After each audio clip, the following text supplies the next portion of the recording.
Hello, everybody. Today I am joined by Deducter, a fellow Bounty Brothers player, and we're here to talk about Pathfinder and Recover. Deductor, do you want to introduce yourself a little bit?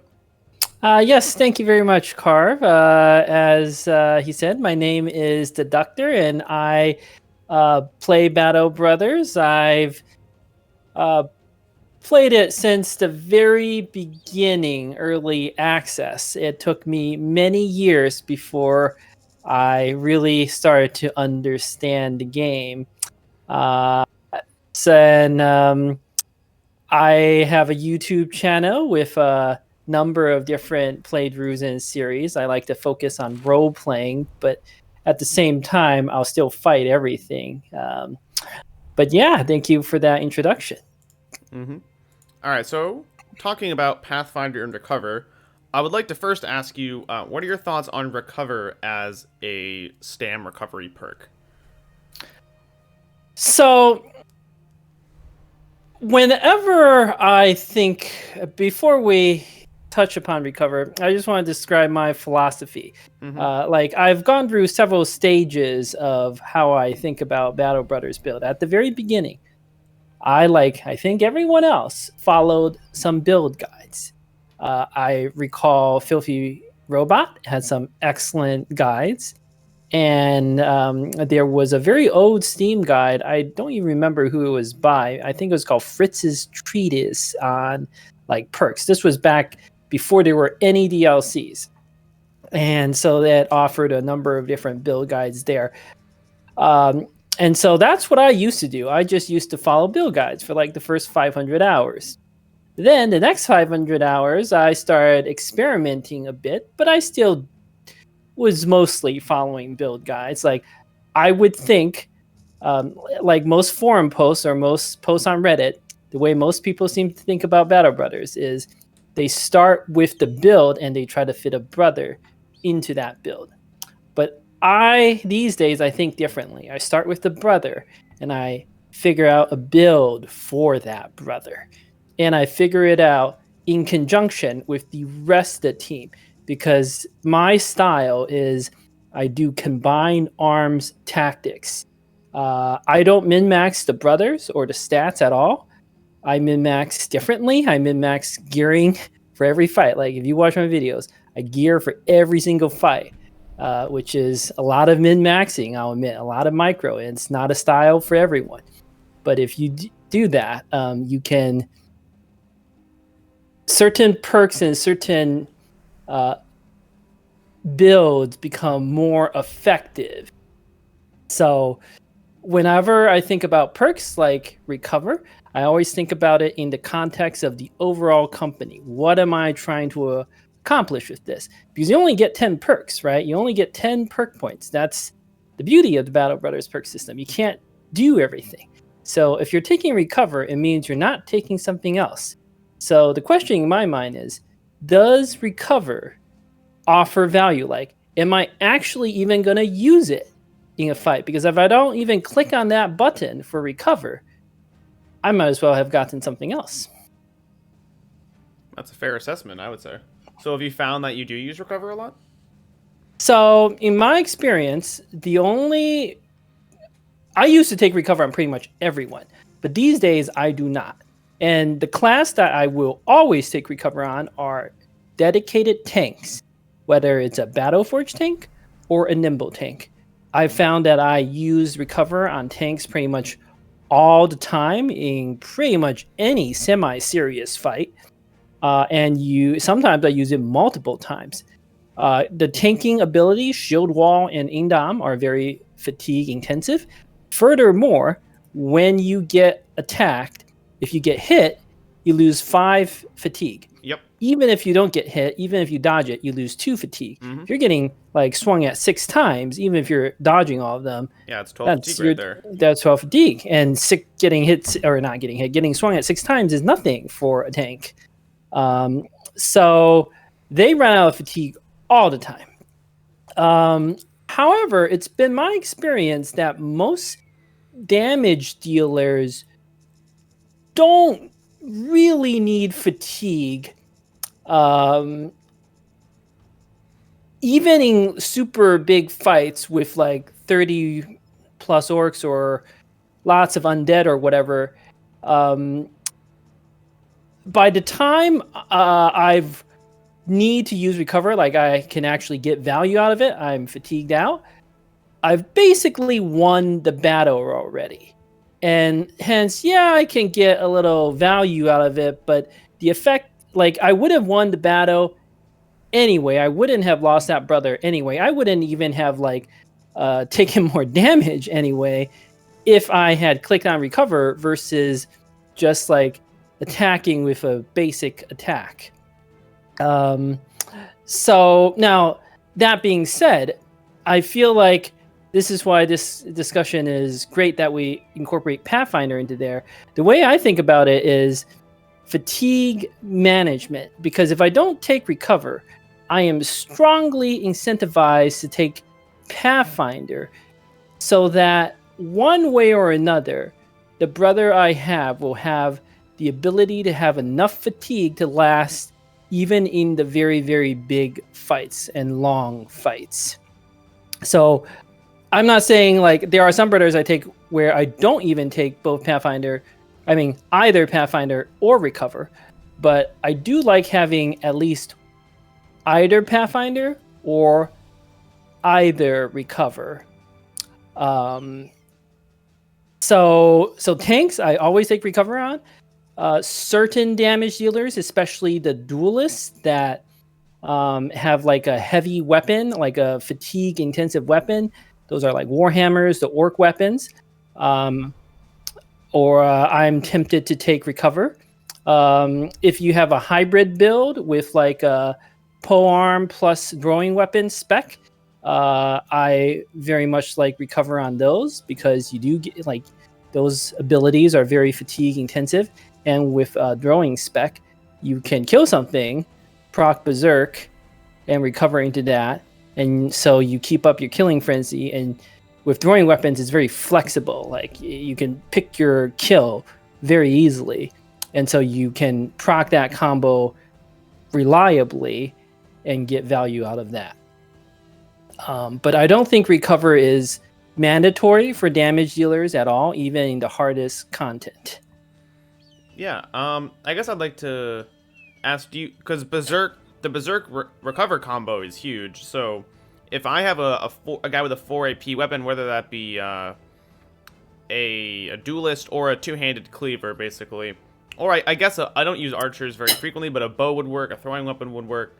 That definitely incentivizes me to take recover because I'm gonna be able to keep, like you said, keep my killing frenzy up, and I basically you get one kill, and that's a decent turn right there. That's a whole attack, and then if you get all your stam or half your stam back plus the 15 you regain the next turn, I think that's really huge.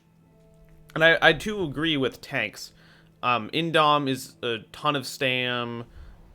Shield Wall is a ton of stam. Well, I don't necessarily shield wall that frequently. What else? Taunt. If you taunt twice, that's 30 stam. You get swung at, that's a lot of stam. So, if anything, if nothing else other than Indom, I think it's worth it on a tank to, because when I find I need Indom, I really need Indom. So, being able to recover and gain all that stam back is huge. I would Right. say. Oh, go ahead. Lindworms, especially, you need recover on tanks for lindworms, Mm-hmm. if nothing else. But there are so many fights where you still get value out of it anyway. Yeah, I think unholds especially, just for not being able to be thrown, and same with orc warriors if you don't want to be pushed. I use it for the damage, less than I use it for the positioning. I think it's a really good positioning tool. I agree with Indam. I agree with that statement. And you do tend to run out of fatigue, especially if you're Indaming not show walling, you'll actually get hit.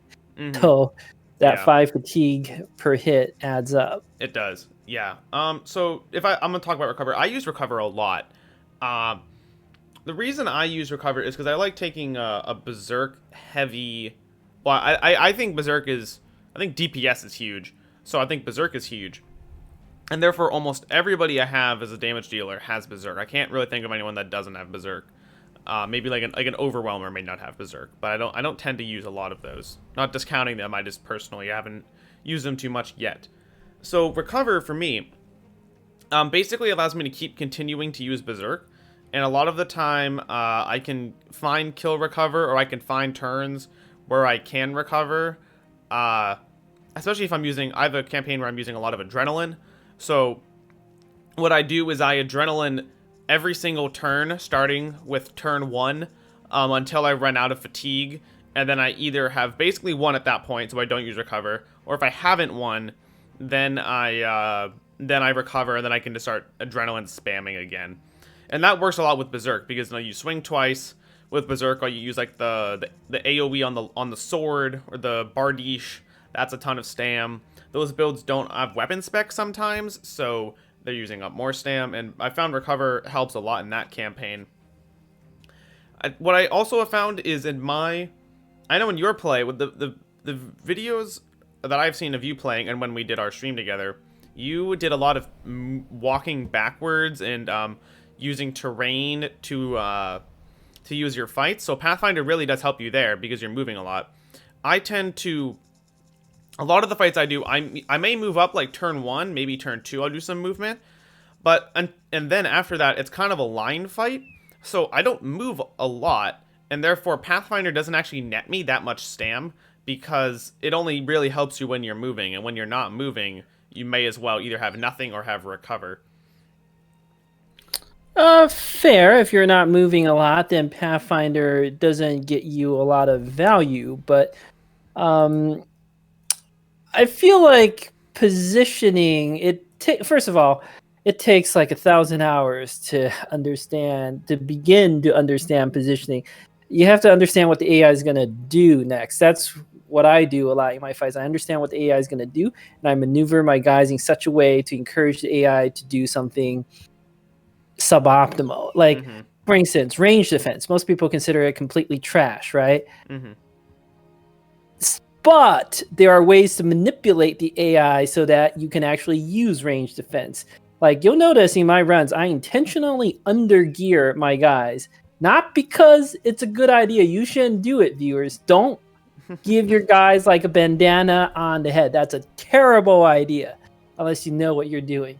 But if you do that, the AI will actually target those guys with their range weapons, because they think they can land kill shots. The AI will prioritize kills over like percent to hits. Yep. And suddenly now you're getting value out of your anticipation, range defense.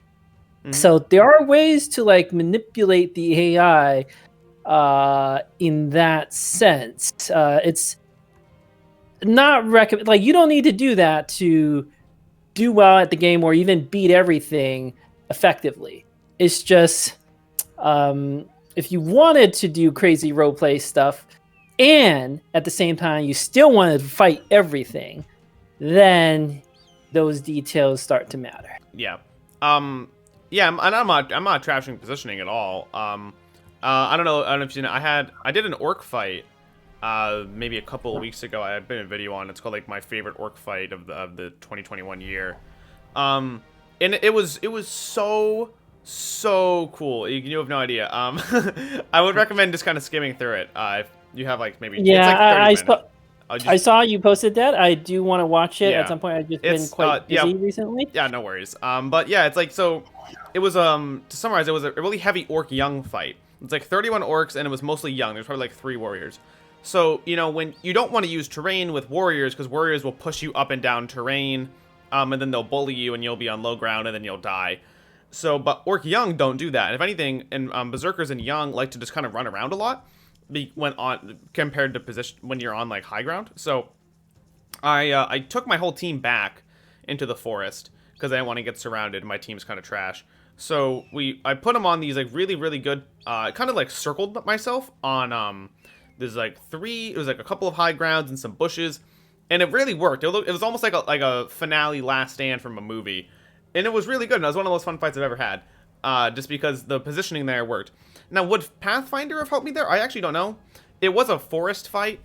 Sorry, like the red forest, so it's still 2 AP to move everywhere. If it was like the green forest or snow, or swamp for that matter, Pathfinder probably would have certainly made a difference there, especially against berserkers. But yeah, no, positioning, when it works, I think Pathfinder comes into play. But if you're doing line fights, I think a lot of people, like if you follow, oh, I watched a campaign of Filthy's, and he didn't do a lot of positioning. Like he kind of like headed towards the enemy. So if people are started following those builds, then you maybe necessarily don't need Pathfinder as much because you're kind of getting into that thick of things rather quickly.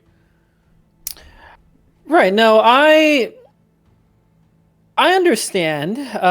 That's what I used to do many hundreds of hours ago. If you're gonna do line fights and you're just gonna have very strong brothers, like it's sort of simple to operate. Like the thing about the line fights is you can give those brothers and those builds to anyone and they would basically get the same result you would, and I would get the same result you would. There's nothing I can do to like make it better, because it's very effective and you can beat everything in the game with that.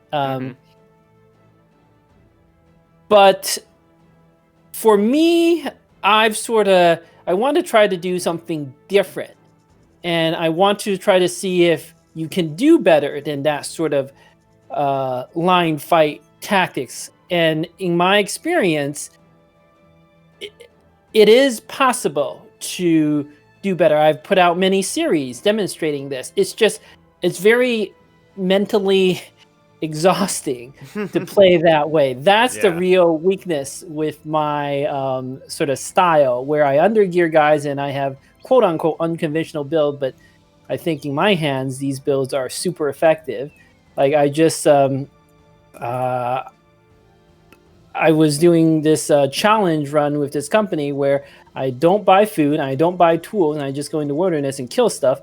And I've done like 50 something fights, and there's no like problem with food, or food is a slight problem, but the tools, there's no problems. I can basically go infinite at this point. Like as long as I have money to pay my men, I can go infinite. Without ever having to go to civilization for anything except selling loot to pay my men. So that, to my knowledge, is unprecedented in Battle Brothers. Or if somebody else has done that, I'm not aware of this person. Yeah, I haven't seen it. And I don't think the line tactics would allow you to achieve this. You would take too much damage. And eventually you will be ground down because of a lack of tools. But for like 99% of cases, and you just want to fight all the content in the game, the line tactics are plenty good. I'm trying to go beyond the line tactics and do something different. It's harder to operate, but it can be more effective, I feel like, than the line tactics. And if you watch my videos, like I just, by the time I won most of these fights, I just don't need recover. Like it's very rare that I actually click on a recover button for damage dealers. I would say your point about the two-handed cleaver, that was a good point. I forgot about that. Like that combos really, really well with recover because of just how fatigue intensive those weapons are to swing. The basic attack is 12 fatigue. Especially with the whip, too, like if you put a whip on it and the disarm.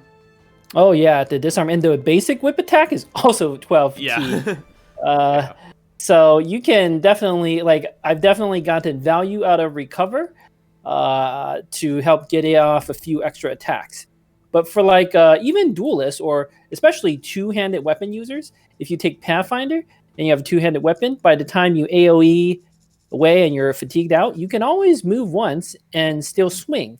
Like that's still really good. In order to get value out of recover, you have to recover, then you have to be able to either AoE or attack twice the next turn to be equal to not using recover. Like you wouldn't get value until the third turn, which is like, that's a lot of turns. Well, that's one berserk right there. That's one swing with berserk that makes up for it. Well, you be neutral. You're not actually. You only really need to be neutral necessarily, right? No, but you're not actually neutral because if I okay, so turn one, right? You're fatigued out. You recover. You don't do anything that turn, right? Whereas if I move and swing, I might kill something and reduce damage to me. So it's better to kill faster. Like it's better to attack now and reduce the number of enemies than to wait the next turn and attack twice. Like, I would rather attack once this turn and once next turn than wait a turn and then attack twice the next turn. Yeah, that's arguable. I mean, I think that goes on a case-by-case basis. Like, if your enemy is like a raider with a short sword, I don't think it makes a difference. But if they're an orc berserker, that's probably right. I feel pretty strongly about this, that it's better to do the damage. Like, I would rather do damage like one swing this turn and then another swing the next turn than two swings the next turn. I feel quite strongly about that. I would take case A like probably 90+% of the time. I guess what recover could let you do though is if you put it like that, yeah, it's pretty equal. But if you have a large enough stamp pool, where what recover will let you do is you get 2 swings. So turn 1 you recover, turn 2 you swing twice, and turn 3 you swing twice again. And I'm talking about it with a 2-handed weapon here. Because you can keep berserking because you just got all that stamp back. Then I think it gets better because otherwise then you're swinging once, and then swinging once. So now as the turns go out, you end up going back. It might end up next time you recover equaling out with the first dude who doesn't recover at all. But so I guess that's kind of like a sine curve in a way. If the one thing is like a flat line, the other with the sine curve where it goes up, it gets better, and then you recover again and it gets equal, and then it goes maybe below a little for a turn and then comes back up. You know what I'm trying to say? Yes, I understand. But I agree that theoretically you're right, but in practice it just doesn't happen enough. Mm-hmm. Like, even in the very, very large fights, like I did the Kraken and if there's any fight where you need recover, it's the Kraken, right? Yeah. Like, I did that. I had a good number of recovers, like maybe half the team had recover, but not everybody had recover. And most of the rest, I think, had Pathfinder at the very least. And I chugged one of those potions, whatever it's called, second wind. Second wind. No, yeah. Second wind that gives you more fatigue on one of my characters who didn't have Pathfinder or recover, and I killed the Kraken, no problem. I took 2 hits, awesome, yeah. And it was all swamp, like it was not good terrain. Mm-hmm. So if that fight where you definitely need stam, that you can get away with maybe half the team having recover. There was one guy who I even took recover where I don't think he even used it. Like, it was a polearm user. He just didn't even need it in the fight. So what could be more fatigue intensive than that, right? Mm-hmm. Yeah. No, you talk about polearm users, I just want to switch it a little bit. I think polearm users are really, really good for Pathfinder because if you take polearm spec with the 5 AP, you can move forward 1 and hit and move back 1 on any terrain except for swamp, which is very rare that you're going to fight something on swamp where you need to do that. Or I guess like the clear water. And that's huge because my age-old examples are the orc berserker, the orc warrior and the unhold. When they throw or push through, they need to have a brother adjacent to the guy in front of them. So if you are if you're 2 tiles away, move forward 1, are adjacent to your frontliner, swing and then go back, the orc warrior will never push through your line and will never break your formation because you're never actually adjacent to him. If you don't have, and that works on grass, but if you're on a forest or snow, and that's where you can fight some unholds a lot, then you can't do that unless you have Pathfinder. The other way to do it is to pass your turn, wait for the warrior to go, then move up and hit, and then next turn you go before the warrior, so you do it and go back. But that's really kind of sketchy depending on when you need kills, or if you really if you then have berserk, you can move forward and you want to swing twice, but now you have to move back. So Pathfinder is just so huge for those things in particular. And then I think it works well a lot with hybrids as well. Other AP you can get back with Pathfinder. I agree. I almost always take Pathfinder on polearm users because of that particular point, that you can move twice in pretty much any terrain, and you can move twice through elevation. You can double elevate, change, and still attack is unbelievably important and critical in so many situations that I agree. I pretty much always take Pathfinder on polearm users, although ironically, I don't always take it on the hybrid polearm slash like range, like polearm slash range type build, mostly because I don't have enough perk points.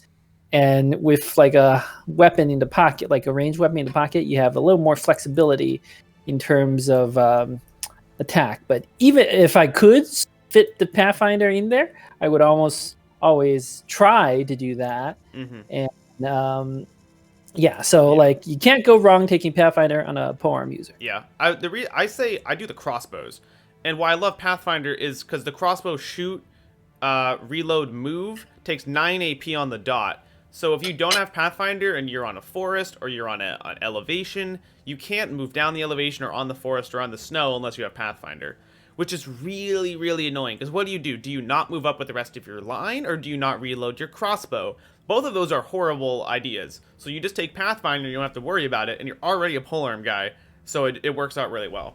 For bows and throwing, though, I can understand why that would be less optimal. No, I agree with that.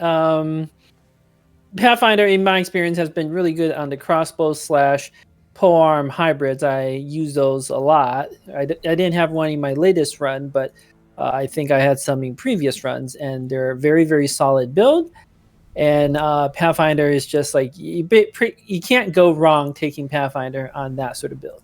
I don't think you can go wrong with taking Pathfinder on any build. I think sometimes I use Pathfinder and Recover on both.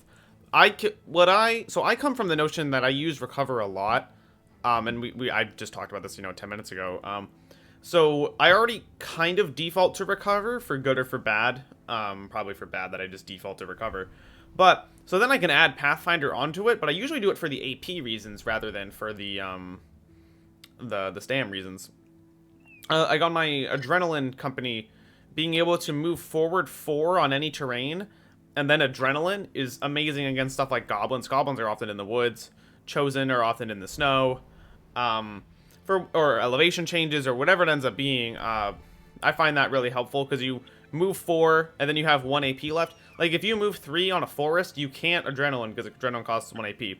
Same thing with Dagger Spec. I think Dagger Spec is a huge thing that probably doesn't need Recover, but takes from Pathfinder, because moving 3 with a dagger might give you on a forest means you have no AP left, so you can't Adrenaline or whatever. But the Dagger Mastery with the 3 swings, I find that benefits a lot from having more AP from movement. So that's I agree that Pathfinder gets you some APing the harsh terrain, but when I think about Pathfinder, a big part of it is the fatigue management. If I take Pathfinder, I almost never take Recover on that, brother. Sometimes I do, but it's rare. Also, when I do take it, I found I almost never use Recover anyway, and I really should have taken something else. Like even in the big fights, like there was a polearm user that I took took both Pathfinder. I gave him Recover because I was terrified in the Kraken fight I would need it. Turns out I did not even I wasn't even halfway through my stam the entire fight, no matter what. So that Recover perk in the fight where I needed it didn't do anything. Where else am I going to get value out of it? I would be much better off taking something else. But so if I take Pathfinder, I generally will not take Recover. Not always, but often, because I think of it as a fatigue management perk.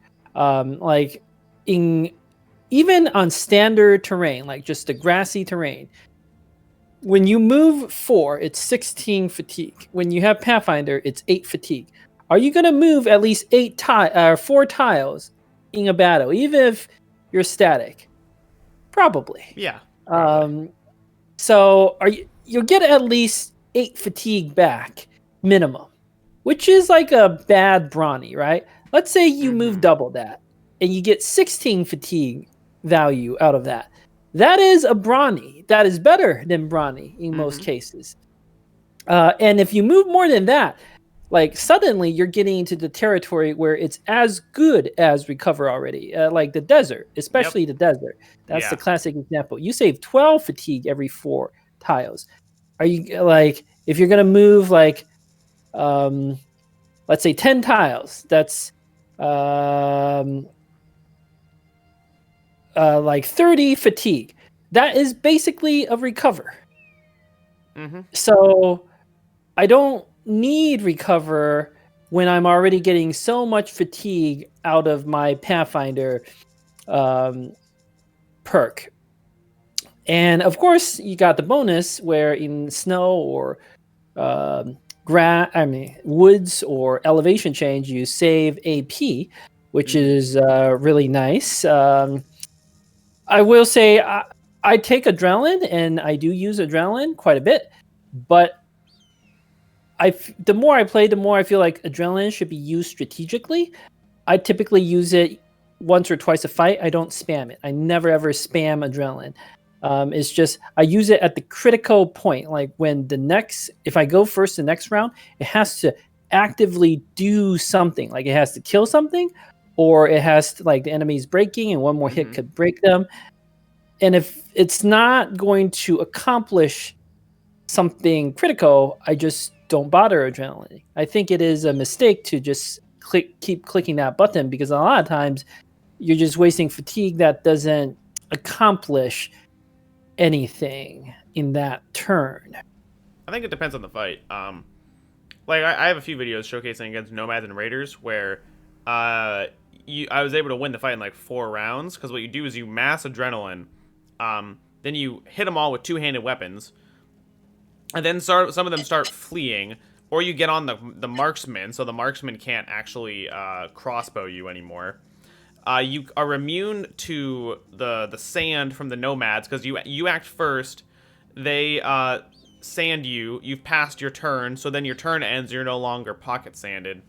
So yeah, I think in a longer fight, mass adrenaline is pretty stupid. But in a really easy fight where you can just kind of win, like against like web necks, I love it, because you just kill all the web necks, and then you don't have to play the game for 20 minutes waiting for them to run away, because they all just die. So in some fights, I think it actually is strategic to mass adrenaline, but I think we're kind of getting a little bit off topic here with isn't quite an adrenaline thing. Well, I used to always take recover on adrenaline, guys. But in my latest playthrough, I stopped doing that, and it was fine. Like, I found I didn't need recover on a lot of adrenaline guys. Like, I hardly ever use, like, on the one guy who I took recover and adrenaline, I hardly even ever use recover. I think I used it in the Kraken. That was it. Nothing else. Mm-hmm. Like, so there's a famous community member, Turtle, who, like, Turtle225, who commented, like, he's found the more he plays, the less he needs recover. Like, he just doesn't use it enough, as long as you have Pathfinder. Yes. And the more I play, the more I agree with him, where I just, towards the end of these fights, it just doesn't matter. Like, if you've orchestrated the rest of the fight cleanly, by the time you need to use recover, you've already won. And part of that, I feel like this is where adrenaline matters, is I think spamming it makes it so that you do tend to use recover more. But I think there's also another difference, which is so even though I don't have that many adrenaline guys, I have a lot of initiative-based characters, like fast characters, which I understand you don't really have a lot of initiative characters in your not typically builds. No. So in that way, I have a pseudo adrenaline effect. Yeah. Like, it's not as good. There are certain enemies that go ahead of me, but against the vast majority of enemies in the game, I can go ahead of them. So it's, in that sense, when you have the semi-permanent adrenaline on like 3 or 4 guys, and I tend to group them all together. Like, the way you use initiative in this game is you have to combine it with attack. You want to group all your guys with high initiative on one side, and so you attack and you, like, collapse that flank, like you crush that flank, and then you circle around. So because of that, I guess I don't need to use adrenaline nearly as much as you, because I already have, like, guys with adrenaline effectively. Yeah. And those initiative-based characters, I found you also rarely need recover. In fact, the adrenaline build tends to not adrenaline. The initiative builds, if you take relentless, tend to have an anti-synergy with recover because the relentless already gets you like enough initiative, so that when you recover, like part of recovering, you get your initiative back. But if you have relentless to keep your initiative high, then you don't really need to keep using recover. Yeah. Now we did that live stream together, and I've watched bits of that campaign. And you don't have a lot of dudes with Berserk. I know Zed doesn't have Berserk. Yep. Like Longo doesn't. He's not really an attacker, so a lot of you guys don't have Berserk. Right. And for me, I think Berserk is crucial to the way I play. So maybe that's a fundamental difference here, is the importance placed on Berserk, because I think Berserk does favorite recover over Pathfinder, just because Pathfinder doesn't net you that much stam unless you're moving a hell of a lot. Like in a desert, it probably would give you some extra Berserks, but on grassland or on road or tundra, it probably won't give you a lot of extra Berserks, whereas recover may. Most of my damage dealers actually have Berserk. In fact, the vast majority of them do. I think the ones that don't are two of the initiative characters. One's called Zed. In fact, why don't we share my screen so viewers can see what we're talking about here. So, of my damage dealers, there's only two that really don't have Berserk. One's Zed. He's a overwhelm initiative-based guy with dagger mastery. But the main reason why I didn't give him Berserk is because my plan with him is he has Fearsome. The idea is he would crush the enemy's morale and then swap to his Great Axe, and as they're fleeing, that's how he gets his damage. Okay. Cool build. Kind of works. It's more effective than you might think. Okay. And then this guy, Capital, now I just messed this guy up. Like, you shouldn't do this. It's a mistake. He really should have gone pure damage with a mace. Maces are really good with Berserk Killing Frenzy. So I made a mistake early on when I was assigning his perks, and then kind of got down this hole. So I built him as kind of a support guy with a mace. The plan is to use him to stun and overwhelm, but overwhelm's really bad with maces because if you're stunning, like the overwhelm's complete waste. Yes. So that was my mistake when I clicked on overwhelm. I was like, oh crap, what do I do now? How do I fix it? And I couldn't figure out how to fix it. But everyone else who's a damage dealer has Berserk. Gedgy, this guy's a polearm user. He has Berserk. My two ranged characters, Baldemar here, Pendant Blade, who's a hybrid. He has Berserk Killing Frenzy. This guy, Alaton, he's a axe user. He has Berserk Killing Frenzy. Geralt here, he doesn't have Killing Frenzy. This is my star character, but he has Berserk. Raoul, who's a great sword user, he has Berserk and Killing Frenzy. This character, Graveby, the hedge knight with the ridiculous armor, has Berserk Killing Frenzy and Adrenaline, but no recover, as you can see. He's using, like normally I give him Bardic Shade, but sometimes I'll equip him with a shield, axe, shield combo, fighting certain enemies. So, like, the vast majority of my characters, as you can see, does have Berserk. So, even then, I feel like as long as I have Pathfinder, I don't really need recover. Igor here, he's a cleaver user. He does get some value out of recover. Part of it is also his fatigue is low, so he gets fatigued out faster, so he can actually benefit from it. And then this guy, Kyle, who's a gladiator hybrid with throwing spec, he also uses recover. Like, I actually get value out of it. Partly because his fatigue pool is so low, but mostly because when you have a throwing weapon, it's really easy to proc Berserk into recover. Yep. Let's see, who else? This guy, here's a pure throwing spec. Like, this guy can only know how to use a throwing weapon, but I don't need recover. By the time I've won, by the time he's fatigued out, I've already won. He's really good in chosen fights and other enemies of that type.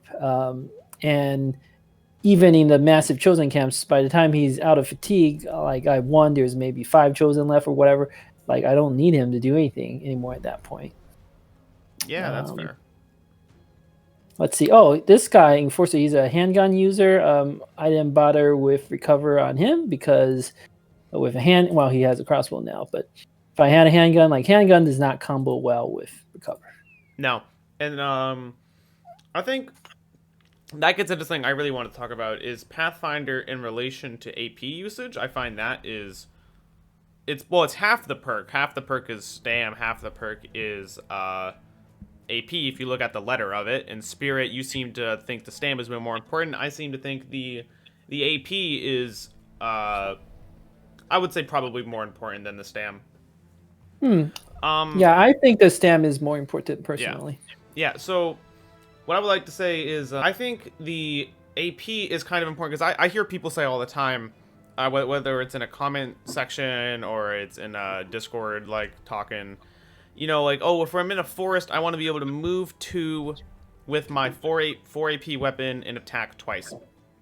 And I walk into the enemy and, or attack once, sorry. Or, but what I think is that Pathfinder isn't necessarily the most helpful perk here because I think the positioning is, kind of important because if you have to move more than 1 tile anyway, let's say you have to move 1 tile. The 2-hander can still attack, regardless of the terrain. We're not going to count swamp. The 1-hander can only attack once, with or without Pathfinder. If you have to move 2 tiles, the 2-hander cannot attack at all. The 1-hander can attack once on forest if it is Pathfinder. And if it's on grass, he can attack once. If you move 3, neither people can attack. So in my mind, I like to keep my line together, and I don't like to walk into enemies, because the same rules go for enemies too, with their 2-handers and their 1-handers. I don't want to run into them and have all of my 2-handers not attack. I think that's a really dumb idea. And so if what that means is I give Pathfinder to my 1-handed guys, and then they don't even move up 2 on those forest tiles because the 2-handers won't join them, and the 2-handers will just get hit, and then the 1-handers will just get hit, but they get 1 swing in, I don't think that's worth it. In the same way, I don't walk into enemies all the time, because if I walk into an enemy, they get full AP usage. They get to swing twice, they can swing once and shield wall, they can do whatever. If enemies walk into me, though, which the AI will tend to do, or they'll wait until like my 2-handers are 1 turn away, and then I'll move up and smack them with my hybrid support or my backline support or whatever, then I'm in control of the engagement. So Pathfinder for AP usage doesn't help me because I'm letting the enemy come to me. And when they come to me, I'm standing still, and I'm getting 2 attacks worth from my 4 AP weapons. So I think for there, Pathfinder just doesn't really help me in terms of AP usage. I don't know how you think about that in terms of movement and positioning. Well, one of the most common things I see that I think is wrong on the forums is you have to take Pathfinder on everyone or no one. That I think is terrible advice and is just objectively bad advice. I have always taken Pathfinder on some guys, but not all guys. And in my latest run, I've probably taken Pathfinder more than I usually do. On that map, there was a lot of bad terrain, so I feel like you get more value out of it. Mm-hmm. But even if part of your team has Pathfinders, in those forests, it's hard for if you're doing a line battle, it's hard in bad terrain to engage everyone simultaneously. It's just often not enough like room to do that. So when you have part of your team with Pathfinder, you can set it up so that part of them is mobile and can do stuff like flanking or positioning, and the other part can be more of that line battle formation. And it's hard to explain in words without seeing an example. Unfortunately, I don't have an example off the top of my head. I'm sure if I look through my videos, I can find a few. But like even having part of your squad be mobile in that bad terrain can be very clutch. That part of your squad can focus on crushing a small group like a part of the enemy, like one of their flanks, or and just doing that alone, you can get value out of it while the rest of your team moves up. Like, because I have guys with initiative, right? I will actually tend to walk into enemy more than I think you would. Like, on the surface level, your tactics make sense. It's good, right? Like, you don't want to move up. They get to attack twice, and then next turn they get to attack twice again. Like, you've let them attack you 4 times, assuming they have a one-handed weapon, like that, right? That's terrible. So you have to do the move up, wait, and then moving smack them, and then maybe use adrenaline to smack them again that way. And it can certainly be effective. But if you have initiative-based characters like I do, I tend to walk into enemies more. Okay, they get to swing twice on this turn, but then the next turn, the way I'll usually actually do it is I'll move up and swing once, then they swing twice at me, and then next turn I get to swing twice or swing once with a big weapon or whatever. So they get like, so they do get like a round of quote unquote free attacks on me, but because I get to go ahead of them the next turn, and all my initiative characters have good attack, like there's no point in having initiative if you don't have good melee attack. The next turn they're almost, but yeah. No, like overwhelm support, it's not. Yeah, that was just a side remark. You can keep going. I understand. Yeah, like if you're doing initiative build, you have to go melee attack or range attack theoretically. But the point is, you have to use initiative in combo with attack. If you're not doing that, like it's just bad. Like there's no such thing as an initiative-based tank. You get so little value out of it. It's pointless. Interesting. I've heard people say initiative-based tanks are really, really good. I think early game they could be. Like if you have like a rat catcher with 122 initiative and no armor, but like that's not a sustainable bro. That's a guy that'll like be gone by level 4, I think.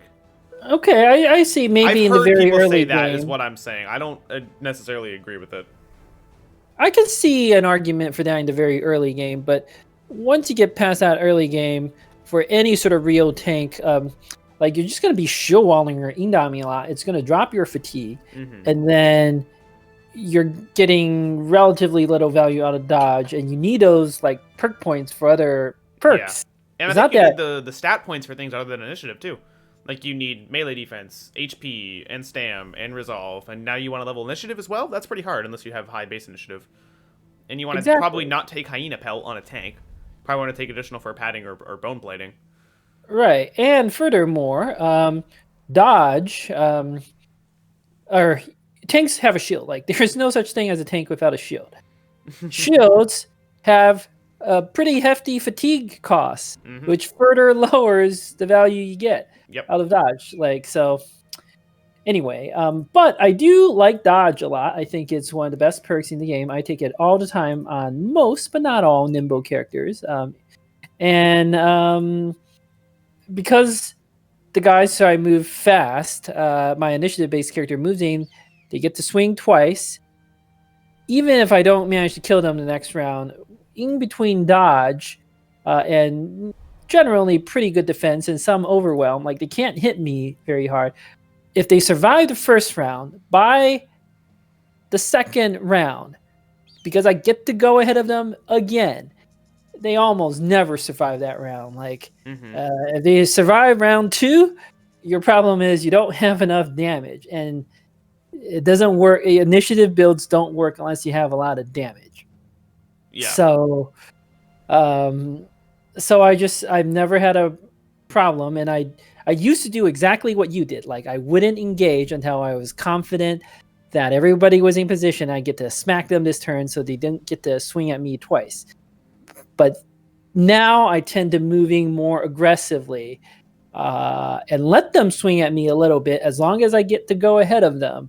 And I feel like it's actually more effective to do it that way as long as you have initiative-based characters.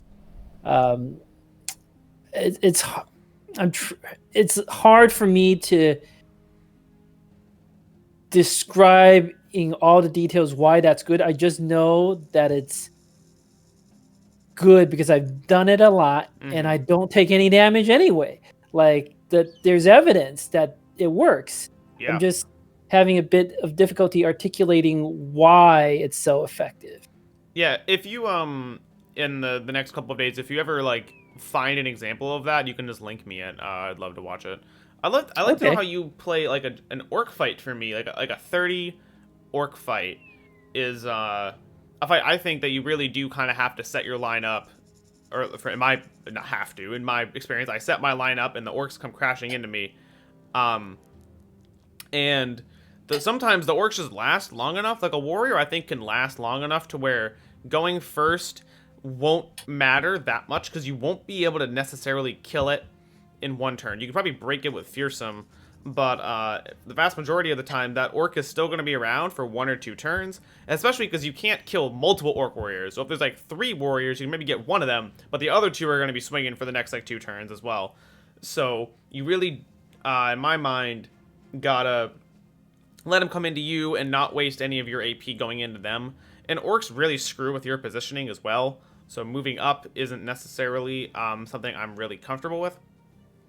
I'll admit, for orcs, I let them come to me. Like, I don't move up into them that much until the line crash. I tend to put my tanks in front, and the guy with the orc trinket, let them, like, indom, let them crash into me, and then I counterattack. Once they crash into me, I will move up and engage them at that point. And as for the warriors, you're right. Like, with initiative-based characters, I go ahead of them, but I can't kill them fast enough. However, that's why I have overwhelm on some of my guys. I've noticed when you overwhelm them, because their hit chances are so low, they'll tend to like shield wall and swing once, and they're gonna miss because it's a 5 or 10%. So, okay, if the orc warriors want to spend all their time shield walling and doing nothing, and I'll have a tank there to distract at least some of them, then go ahead, buddy, do that. Like in my challenge, I also did a 30-something orc fight. They were mostly young, but even if there were like 10 warriors or whatever, I'd take a little more damage, but I would still crush them pretty handedly. Like the 31 orc young fight, I think I got it twice or something like that. I got lucky. Like that was a high roll, but they could hit me like 20 times and it wouldn't matter. I would still win. Yeah, it's 20 times across all the guys, of course, not one guy.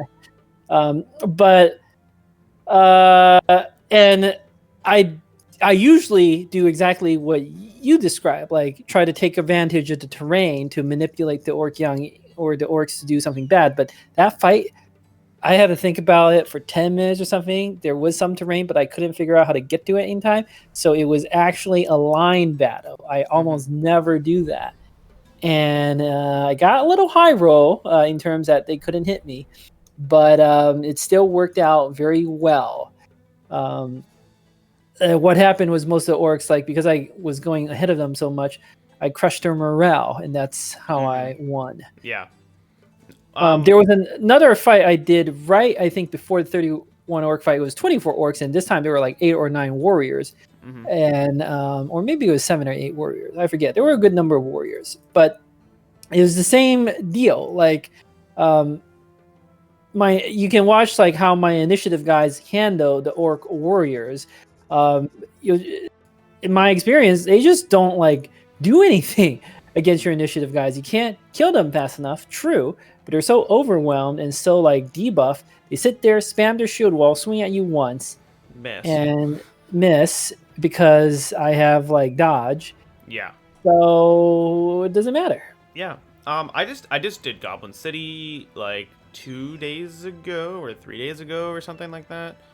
And recover there definitely helped me because, you know, all the times that, you know, you break out, there's root breaking and that takes a lot of stam, or you're shield walling a bunch on your front line. That's a battle where, you know, I took my front line, all my 2-handers, gave them shields, gave them a one-handed weapon, and they just sat there and tanked everything. And my backline did most of the work. My backline got like 23 kills or 25 kills out of 4 of them.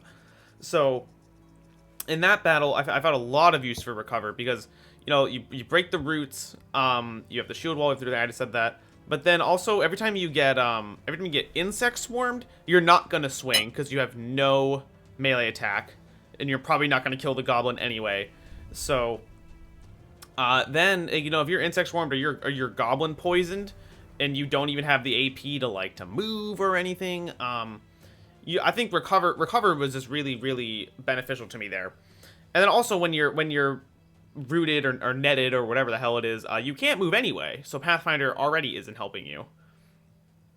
So in that fight, I found a lot of use for recover. I don't know if you've done Goblin City recently. I'm sure you've done it countless times. So I don't know what your thoughts are in that fight. I actually don't do the legendary locations that much. I've probably done it like 2 or 3 times ever in 1700 hours. I just don't care. It's the same fight like every single time. Yeah. That's why I don't like legendary stuff. But I did fight like a 30-something goblin city, like on a hill, and they started on the hill, and I was on low ground. I didn't upload it yet. I should at some point upload that. And even though I only really had 2 bow users, there was like a hill I could retreat to, which I did. And then I slowly took like an hour, but with my 2 bow users, I sniped away at the goblins. And it was fine. Like, I'll admit, it took a long time. If the terrain was different, the fight would have taken less time because I probably would have rushed them. But in that fight, I did not need recover on... like I also did the thing where I equip all my guys with shields and swords, but because I could retreat to this high ground, like they couldn't even shoot me. So just shield walling takes 20 fatigue. You get 15, so it costs 5 fatigue. So I just have to spend like 1 turn not shield walling to get my fatigue back. So like it still wasn't a problem even in that particular scenario that you described. Now I will say, many hundred hours ago, I used to do exactly what you did. I would have a front line, all with kite shields, they would shield wall, and I have like 4 archers in the back or whatever, and they would just snipe away at the goblins. It's a very safe and effective strategy to kill any number of goblins, really. Nothing wrong with that. I just, in this run, I didn't have 4 archers. Yeah. So I couldn't do that strategy. Yeah. Yeah, that actually wasn't what the... I know what you're talking about, where you literally just shoot wall in a line. That wasn't what this fight was. It was a lot of... Because there was like 12 wolf riders, or 8 wolf riders or whatever in Goblin City, so you have to move your front line. I fortunately spawned on a hill, but the goblins they moved. They like moving, so they got around behind me. They basically 360 attacked me. That was a really interesting fight for sure. Fortunately, I didn't lose anybody, but I found a lot of use for recover there. And I think in some fights, in the longer fight, like the longer a fight goes on, I think the more useful recover is because you know you're going to be there for more turns. So something like Goblin City, or something like Monolith, or Kraken. Although you've proved that you obviously don't need it for Kraken, but Kraken is a good fight or a good example where you'd probably benefit from recover. I don't think I've proven that you don't need it because I had it like half the team. I think someone else proved that you don't need it. So, but I like Kraken, in my opinion, is the gold standard for recover. Like, if you can get away with half your squad having recovered there, you'll be fine in any other stamina intensive fight. I agree. The long fights, you're going to get some value out of recover, in like the Monolith or the Goblin City, but I don't tend to build my guys for those particular fights. I'm not even convinced that, like, a lot of the times in strategy games, people say, oh, wow, if your build can handle the quote-unquote hardest content, then it must be good enough for every other fight because they're all easier. Well, first of all, I'm not convinced those are even the hardest content. Like, the hardest content, in my opinion, in Battle Brothers is going around without buying tools or food and seeing how long you can survive. Like, because that's completely random. Whereas you can't predict what you're going to face. Whereas the legendary locations, you do know what you're going to face, and you can prepare for that perfectly every single time. Whereas the random nature means you can't prepare for it perfectly every single time. You have to, like, that's, in my opinion, much, much harder. I wish, maybe there's someone listening out there who's like a modder. I will personally pay this person, like, real money. If you can figure out how to make a mod where, like, by day 100, like, you just get a super crisis, like a super ending crisis, where the game will throw any combination of enemies at you. Like, I don't care if the goblins are with the ancient dead, or the chosen have, like, orcs, or the brigands have, like, the southern armies backing them up. I don't care what it is. Don't make it like 80 orcs. Like that's just like that's not an interesting challenge because you're gonna die. It would have to be like 20 or 30 enemies per group, and throw like 5 or 10 of these every single day at your company to see how long you can survive. That to me would be the actual ultimate challenge because you don't know what you're gonna face, and you can't perfectly prepare for it. Mm-hmm. Now, I have a thing. Someone had a really good quote. So I was talking about. I think it was like an undead fight, and this person was talking to me. It was Gordon. He was in the Puggo podcast, and he described how I play as an attempt to systematize and approach in a quasi-scientific way some of these builds and concepts. So I've never just used the word quasi-scientific before in relation to Battle Brothers, but I kind of agree. You know, like you said, if it's not necessarily legendary locations, but every time you see an Ancient Undead fight, I have a tactic for Ancient Undead. I have a tactic for Raiders, which is just kill them because they're easy. But like, you know, there's tactics for Goblins. There's you just shield wall in, or you can adrenaline in. Like, there's ways to systematize and have a quasi-scientific approach to every single fight. So if people could, and that's what have these things where I can say recover helps me a lot here because my approach is recover based, and you can say no, mine's Pathfinder based in the way I play. So you know, if you could throw all these enemies in, like with like orcs and chosen and goblins or whatever, like the greenskin invasion's a good example of where you actually get goblins and orcs at the same time, rarely. And that's really cool because that means you don't have all these preconceptions of how to win automatically. So some of these perks like Pathfinder and Recover would have more uses or would have different uses because, you know, you can't just have a one-size-fits-all kind of strategy for every single fight. So I would totally look forward to that. Yeah, I think that's a good point. Like you said, I know like the tactics for every enemy in this game, right? Like as soon as I see Ancient Dead, I know back up one space, let them come to me, and then I get 2 rounds of full attacks off on them. And by the time I'm through with that, there's like 5 Legionnaires left, and I've won. Yeah, like, those go so easy once you just back up a little bit. I do that strategy every single Ancient Dead fight, right? Like I know exactly what to do. If it's Goblins, I tend to have shields in the front. If it's Webnecks early game, I just unequip all my shields and double grip everyone. Or like, and there's a certain like pattern recognition to it. It's more interesting in the early and the mid game when your brothers aren't that strong. And like all of the time we're talking about these perks, they're in like with end game, right? Mm-hmm. Level 11 guys. But I'll say for Recover and Pathfinder, I almost never take them in the first couple levels. I just need something else. Yeah, I don't either, really. I consider them like finisher perks.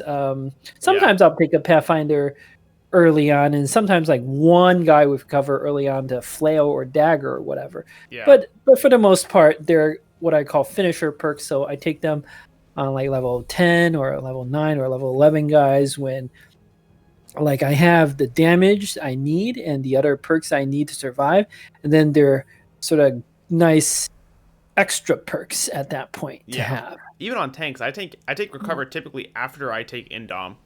Because up until I take Indom, I don't really need Recover because I can get away with 1 taunt or 1 shield wall every turn, and that's pretty fine. Yeah, I don't take it until like level 9 or 10 or something like that on tanks because exactly like you said, like if I don't have Indom, why would I need Recover? Mm-hmm. Yeah. I would say I would take Recover every now. If I know a brother's gonna get Recover, I might take Student and Recover and then not give him any other perks in the back line. Or maybe I could do Pathfinder for the same reason, but like that's a little case where I would maybe be take it early. But typically, yeah, it's kind of a bonus perk to anything. It doesn't really define your build. Like Overwhelm defines your build. Polearm Spec I think kind of defines your build. I don't know.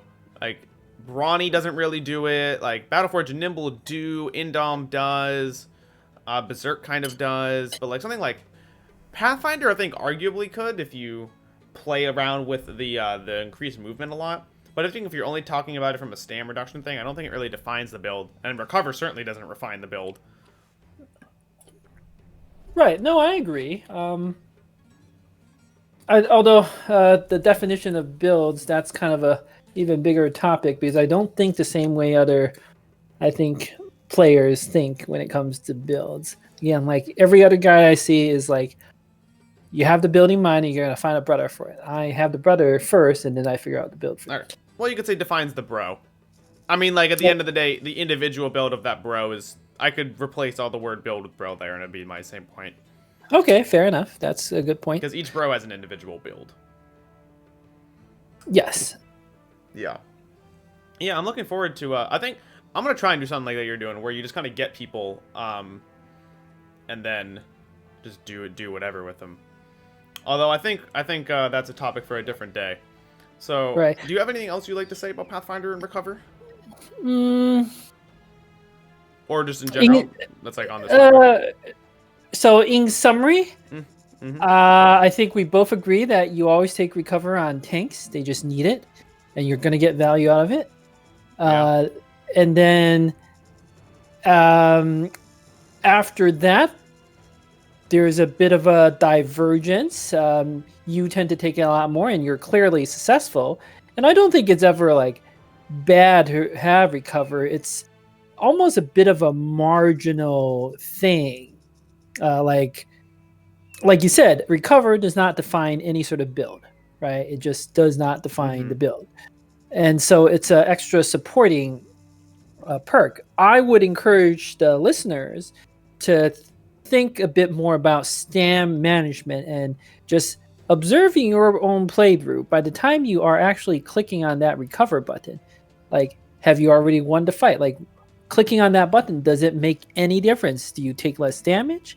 Do you like kill the enemy faster? Like, are you getting some sort of value out of it? And if you're not getting that value, then maybe a different perk would do something better for you. And it's the same thing with Pathfinder. I will say, in my experience, having at least one or the other is a really good idea on most of your like guys, just for the stam management. You can have brothers with neither, but you probably shouldn't have too many of those brothers, or else in the large fights you're going to start to run into some fatigue problems.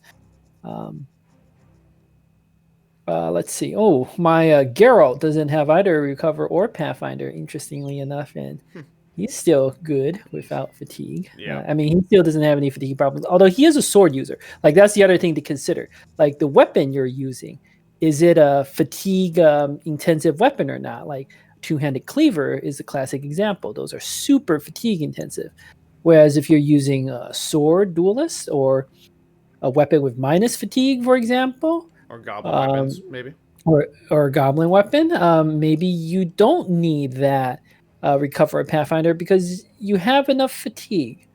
So, and perhaps the most important point here is you don't have to take Pathfinder on everyone. It's not all or nothing. That is like the biggest myth and the biggest mistake I think I've seen in terms of perks. Like that, I feel super strongly about that because I never take Pathfinder on like all or like on everyone or no one. I take it on some characters and not others, and it's in the terrain where you're going to get the AP bonus out of it.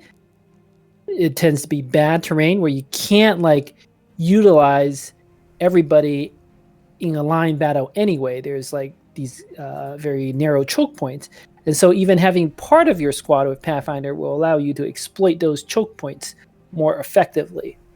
And that, and whereas if you had everybody with Pathfinder, sometimes you can't take full advantage of that. Yeah, I would like to. I think AP. If I was gonna say, I agree with you with basically everything that you said. I think mandating Pathfinder on a team is pretty silly. Some builds just don't need Pathfinder, and I think what this leads into is the big takeaway I wanted to give here is people should watch their AP usage, and I think for me, Pathfinder is huge for min-maxing my AP usage and making my AP usage better. Some builds, I don't think like on a two-hander, I don't think I need Pathfinder that much because I can move one and swing anyway. And so And if I have Pathfinder, that's just like, it'll save me like 4 stam, 6 stam, but it's not going to stop me from swinging. Um, so I think a lot of the times that if you have like a tank, you're not going to necessarily need to move like 4 tiles. Like you can probably get away with 3 and keep your line with you. On my hybrids, I love it because I can do the pole arms. We talked about this earlier. And then I think also with movement, you know, figure out, like, plan, like, if I move to this tile, how is my AP usage going to be next turn? Think about the next turn when you're going to get your AP usage. And I think that really comes into play with Pathfinder. Like, you know, do I need to move up all the way? I talked about this a little bit. Like, if I let the enemy come into me, I get more AP usage out of this. If I move up to this all the way, maybe I get more attacks this turn.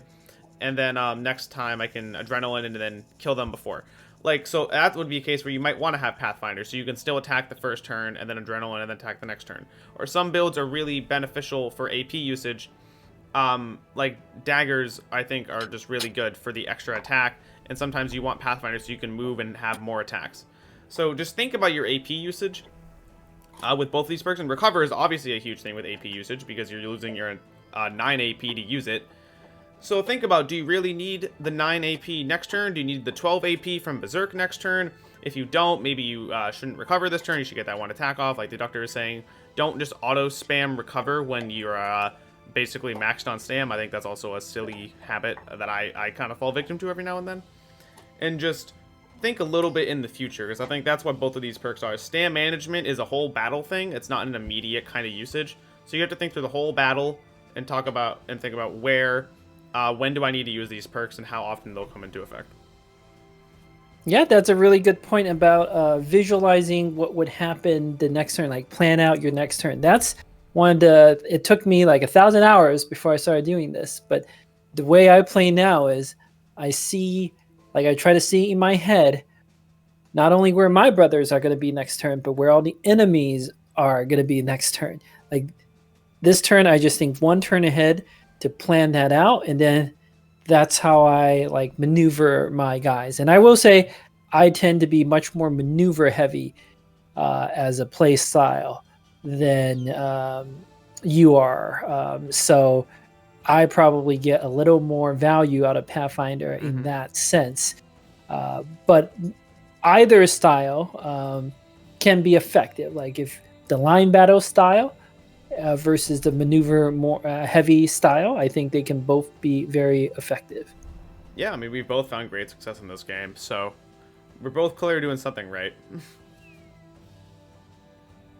All right, cool. Well, thank you very much for having me on. I would love to do another one of these discussions in the future. I know. I'm so happy just to talk Battle Brothers for an hour and just something pretty fun about it. So I thank you very much for doing this with me. Look forward to the future. If anyone has any ideas they want to hear about, you specifically, Deductor, I'd like to hear. You know, if you have things, just reach out and let me know. Ooh, I would love to do a discussion on like initiative builds. I feel like you're gonna have to give me some time because I need to know something about initiative. Let me play some initiative builds first, and then we'll talk. Well, don't force it. Like, only do it on characters who actually have some potential for it. Yeah. You can't force it. The hard part about those is it's hard to find good recruits for them. Yes, yeah. I think my system is about to end, so I'm about to start up a new campaign very soon. So I'm looking for things to do. I'm probably gonna try and care about initiative next time around. But anyway, thank you for having me. Thank you everyone for watching. Hope you learned. I'm gonna see you next time. Peace. All right. Bye bye.